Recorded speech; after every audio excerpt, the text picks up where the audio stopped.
हमारी कहानी एक मध्यम आयु वर्ग के टेक्सन चार्ल्स फॉर्मर पर केंद्रित है, जो अंतरिक्ष यात्री बनने का सपना देखता है।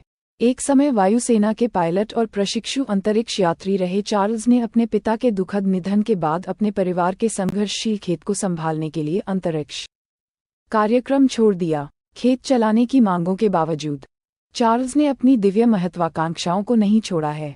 अपने खलिहान में उसने एक रॉकेट बनाने के लिए अपनी बचत का निवेश किया है, इस उम्मीद में कि एक दिन वह अंतरिक्ष यात्रा के अपने जीवन भर के सपने को पूरा करेगा। हालांकि उनके परिवार और स्थानीय शहरवासियों को उनके असंभव प्रतीत होने वाले लक्ष्य पर संदेह है। चार्ल्स की पत्नी ऑड्रे एक वेट्रेस के रूप में काम करती है और अपने पति की अवास्तविक आकांक्षाओं के बारे में भोजनालय के संरक्षकों के चुटकुलों को सहन करती है। निडर होकर चार्ल्स आवश्यक 10,000 पाउंड ईंधन खरीदना चाहता है, लेकिन आपूर्तिकर्ता उसके प्रयास के पैमाने और संबंधित लागत से आश्चर्यचकित है। चार्ल्स अपने दोस्त अर्नोल्ड, जो एक बैंक ऋण अधिकारी है, से उसकी परियोजना के लिए वित्तीय सहायता का अनुरोध करता है। हालांकि अर्नोल्ड चार्ल्स को याद दिलाता है कि वह पहले से ही कर्ज में डूबा हुआ है और उसे अपने सपने को त्यागने की सलाह देता है। चेतावनी देता है कि बैंक जल्द ही परिवार के खेत को जब्त कर सकता है। निराश लेकिन निडर होकर चार्ल्स घर लौटता है, जहां उसका परिवार रात्रिभोज के लिए इकट्ठा होता है, जिसमें वे चर्चा करते हैं कि वे चंद्रमा पर क्या लाएंगे। ये स्पष्ट हो जाता है कि विपरीत परिस्थितियों के बावजूद उनके प्रियजन उन पर विश्वास करते हैं और उनके महत्वाकांक्षी लक्ष्य का समर्थन करते हैं।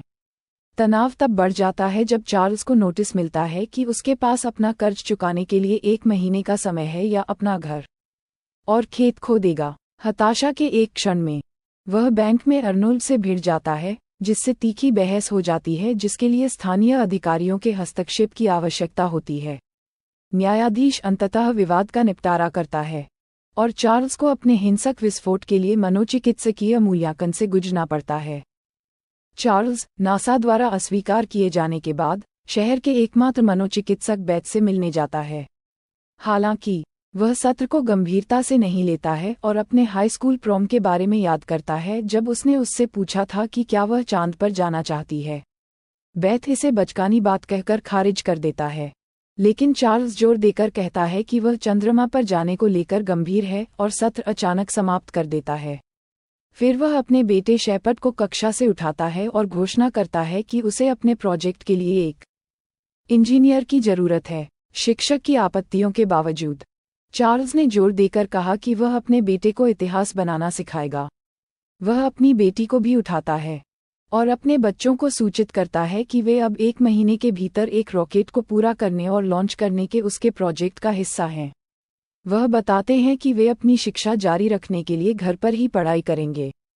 बच्चे उनकी बड़ी बड़ी बातों से उत्साहित होकर तुरंत सहमत हो जाते हैं। हालांकि उनकी मां ऑड्रे शुरू में इस योजना के खिलाफ थीं। चार्ल्स ने उसे आश्वस्त करते हुए आश्वासन दिया कि यह केवल 1 महीने के लिए है। जल्द ही ये बात फैल गई कि चार्ल्स 10,000 पाउंड ईंधन खरीदने का इरादा रखता है, जिसने FBI का ध्यान आकर्षित किया। 2 एजेंट जांच करने पहुंचते हैं और उसके आविष्कार से आश्चर्यचकित हो जाते हैं, लेकिन उन्हें चेतावनी देते हैं कि नागरिक रॉकेट लॉन्च नहीं कर सकते। चार्ल्स निडर होकर अपने वकील मित्र केविन से मिलता है और समझाता है कि उसने 6 महीने पहले FAA आवेदन जमा किए थे, लेकिन अब तक कोई हस्तक्षेप नहीं मिला है। केविन ने अनुमान लगाया कि अधिकारियों को विश्वास नहीं था कि चार्ल्स वास्तव में ऐसा करेंगे। जैसे जैसे शहरवासी उसका समर्थन करना शुरू करते हैं, चार्ल्स की लोकप्रियता बढ़ती जाती है और वह अखबारों की सुर्खियों और टेलीविजन समाचारों का विषय बन जाता है। उनका घर पत्रकारों और जिज्ञासु दर्शकों से भरा रहता है, जबकि FBI एजेंट 24/7 खलिहान के बाहर पहरा देते हैं। एक दिन चार्ल्स के पुराने दोस्त कर्नल डॉग, एक अंतरिक्ष यात्री, परिवार से मिलने आते हैं। डॉग चार्ल्स के सपनों का समर्थन करता है और अपने अंतरिक्ष अनुभवों को साझा करता है, लेकिन चार्ल्स को वास्तविकता की जांच कराते हुए कहता है कि अधिकारी उसे कभी भी रॉकेट उड़ाने की अनुमति नहीं देंगे। वह चार्ल्स को नासा में नौकरी दिलाने की पेशकश करता है, लेकिन निराश होकर चार्ल्स को उम्मीद थी कि डॉग उसके दृढ़ संकल्प को समझेगा। चार्ल्स ने डॉग के प्रस्ताव को विनम्रतापूर्वक अस्वीकार कर दिया और जोर देकर कहा कि वह अपने रॉकेट से अंतरिक्ष में जाना चाहता है। कुछ दिनों बाद चार्ल्स और Kevin FAA, FBI, CIA, NASA और रक्षा विभाग के अधिकारियों से मिलते हैं, जिनमें डॉग भी शामिल है। अधिकारियों ने स्पष्ट किया कि वे चार्ल्स को रॉकेट लॉन्च करने की अनुमति नहीं दे सकते। उन्हें डर है कि इसे सामूहिक विनाश के हथियार के रूप में वर्गीकृत किया जा सकता है।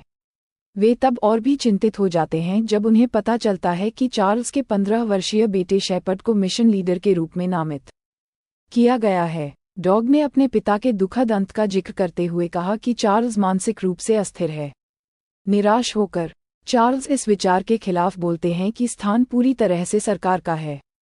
वह जोर देकर कहते हैं कि उन्हें असीमित संभावनाओं, आदर्शों में विश्वास करना सिखाया गया था। उन्हें लगता है कि लोगों ने उन पर विश्वास खो दिया है। उनका दावा है कि वह और शेपर्ड तब से एक साथ काम कर रहे हैं जब शेपर्ड एक बच्चा था और उनका बेटा मिशन को पूरा करने में पूरी तरह से सक्षम है। अधिकारी इस बात से प्रभावित नहीं हुए। उन्होंने कहा कि वे उन्हें अपने फैसले के बारे में बाद में सूचित करेंगे। बाथरूम में FAA के प्रमुख ने चार्ल्स को चेतावनी दी कि सरकार उसे कभी भी अपना रॉकेट लॉन्च करने की अनुमति नहीं देगी और धमकी दी कि अगर उसने कोशिश की तो सेना उसे गोली मार देगी। हिले हुए चार्ल्स को केविन ने आश्वस्त किया कि धमकी संभवतः एक धोखा थी। बाद में ऑड्रे सुपरमार्केट में थी जब उसका कार्ड अस्वीकृत हो गया। चिंतित होकर वह बैंक जाती है और उसे पता चलता है कि उनकी सभी वित्तीय संपत्तियां जब्त कर ली गई हैं और उनका घर और खेत जब्त किए जाने वाले हैं। ठगा हुआ महसूस करते हुए वह रात्रिभोज के दौरान चार्ल्स से भिड़ती है और उस पर अपने स्वार्थी सपनों के लिए उनके भविष्य को खतरे में डालने का आरोप लगाती है। वह जानना चाहती है कि अगर उसकी योजना विफल हो गई तो वे क्या खाएंगे और कहाँ रहेंगे। शांति से जवाब देने के बजाय चार्ल्स क्रोधित हो जाता है और रसोई में खाना फेंकना शुरू कर देता है। बहस इतनी बढ़ जाती है कि बच्चे डरकर अपने कमरे की ओर भाग जाते हैं। दिनों बाद परिवार को एक और झटका लगा जब ऑड्रे के पिता की नींद में ही चुपचाप मृत्यु हो गई। वे उसकी मृत्यु पर शोक मनाते हैं और एक छोटा सा अंतिम संस्कार करते हैं। एक शाम चार्ल्स का सामना अपने खलिहान में एक व्यक्ति से होता है जो बैंक के लिए अपनी जमीन का मूल्यांकन कर रहा है, जिससे उसे एहसास होता है कि समय समाप्त हो रहा है। दृढ़ संकल्पित चार्ल्स ने केरोसिन को हाइड्राजिन के साथ मिलाकर अपना ईंधन बनाने का फैसला किया और शेपर्ड से इस नए मिश्रण के लिए रॉकेट इंजन को रीसेट करने के लिए कहा। उस शाम वह ऑड्रे को बताता है कि कैसे उसके पिता ने अपने खेत के नुकसान का सामना करते हुए अकल्पनीय काम किया। चार्ल्स उसी रास्ते पर न चलने का वादा करता है और अपने सपने को न छोड़ने की कसम खाता है। अगली सुबह ऑड्रे को चार्ल्स का एक पत्र मिला, जो एक अलविदा नोट प्रतीत होता है, इससे पहले कि वह इसे संसाधित कर पाती। बाहर एक बड़ा विस्फोट होता है, रॉकेट लॉन्च होने वाला होता है। इस कार्यक्रम को देखने के लिए भारी भीड़ जमा होती है। चार्ल्स रॉकेट को प्रज्वलित करता है, लेकिन यह केवल कुछ फीट ऊपर चढ़ता है और फिर नीचे उतरता है और एक बड़े विस्फोट का कारण बनता है। चार्ल्स को अस्पताल ले जाया गया, वह बच गया लेकिन गंभीर हालत में। जब वह जागता है तो उसे अपने कार्यों के बारे में बहुत बुरा लगता है, लेकिन ऑड्रे को बस इस बात से राहत मिलती है कि वह जीवित है। महीनों बाद चार्ल्स ठीक हो रहा है लेकिन परियोजना की विफलता से बहुत उदास है। अपने परिवार को और अधिक कष्टों से बचाने के लिए उसने अपना सपना छोड़ दिया है। इस बीच ऑड्रे अपने वकील से मिलती है और उसे पता चलता है कि उसके पिता ने उसके लिए एक विरासत छोड़ी है, जिसमें उनके बच्चों के लिए एक ट्रस्ट फंड और पर्याप्त संपत्ति शामिल है। वह अपना कर्ज चुकाने के लिए सब कुछ बेचने का फैसला करती है। कागजी कार्रवाई के लिए अर्नोल्ड के साथ एक बैठक के दौरान वह चार्ल्स के सपनों का मजाक उड़ाता है और अपने परिवार को खतरे में डालने के लिए उसकी आलोचना करता है। बहुत परेशान होने के बावजूद ऑड्रे चुप रहती है। बाद में ऑड्रे चार्ल्स से मिलती है और उसे विरासत से शेष धन देती है। भावनाओं से भरकर वह बताती है कि रॉकेट उनके परिवार का एक हिस्सा है और उनके बच्चे अपने पिता के सपनों को साझा करते हुए बड़े हुए हैं। ऑड्रे जोर देकर कहते हैं कि रॉकेट के बिना वे सिर्फ एक और बेकार परिवार हैं और उनसे एक नया परिवार बनाने का आग्रह करते हैं। इससे चार्ल्स को वह आवश्यक आत्मविश्वास मिल जाता है जो उसने खो दिया था और वह तुरंत योजना में शामिल हो जाता है। अगले दिन से परिवार अकेले में एक और रॉकेट बनाना शुरू कर देता है। चार्ल्स अंतरिक्ष में जीवित रहने के लिए खुद को प्रशिक्षित भी करते हैं और इस दौरान उन्हें कई मेडिकल परीक्षणों से गुजरना पड़ता है। कुछ महीनों के बाद उन्होंने अंततः रॉकेट का निर्माण पूरा कर लिया, जिसे चार्ल्स ने द ड्रीमर नाम दिया। जल्द ही प्रक्षेपण का दिन आ गया, लेकिन FBI एजेंट खलिहान के बाहर तैनात रहे। उन्हें एक चेतावनी मिलती है कि चार्ल्स फिर से ईंधन खरीद रहा है और वे उसे रोकने के लिए दौड़ पड़ते हैं। वे पुलिस बलों के साथ उसकी कार का पीछा करते हैं और अंततः उसे सड़क पर घेरने में कामयाब हो जाते हैं। हालांकि ये चारा साबित हुआ, क्योंकि उन्होंने चार्ल्स के बजाय किसी अन्य व्यक्ति को पकड़ लिया। खलिहान में वापस चार्ल्स ने रॉकेट को सफलतापूर्वक लॉन्च किया, जबकि शेपर्ड सिग्नल देने के लिए नियंत्रण कक्ष में रहता है। रॉकेट उड़ान भरता है और शहरवासी उसे आकाश में चढ़ते हुए आश्चर्य से देखते हैं। चार्ल्स जल्द ही अंतरिक्ष में पहुंच जाता है, जहां वह मनमोहक दृश्यों को देखता है और खुशी के आंसू बहाता है। इस बीच FAA के प्रमुख ने एक प्रेस कॉन्फ्रेंस की और इस बात से इनकार किया कि रॉकेट लॉन्च हुआ था। उन्होंने इसे अफवाह बताते हुए खारिज कर दिया और दावा किया कि चार्ल्स आराम से घर बैठे हैं। अंतरिक्ष में वापस रॉकेट की रोशनी अचानक बुझ जाती है और चार्ल्स सभी संचार सिग्नल खो देता है। इससे शेपर्ड और ऑड्रे बहुत चिंतित हैं और वे उसके साथ फिर से जुड़ने की बेताब कोशिश करते हैं।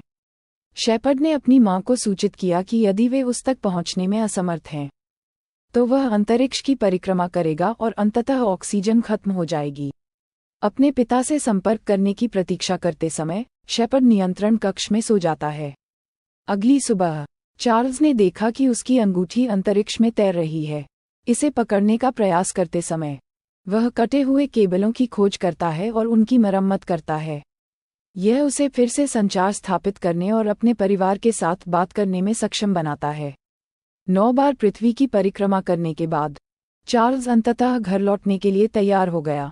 वह निर्देशांक निर्धारित करता है और सुरक्षित रूप से अपने घर से कुछ मील दूर उतरता है, जहां उसका परिवार उसे उठा लेता है। अंतिम दृश्य में चार्ल्स को उनकी उल्लेखनीय उपलब्धि के लिए देश भर के लोगों द्वारा नायक के रूप में सम्मानित किया जाता है।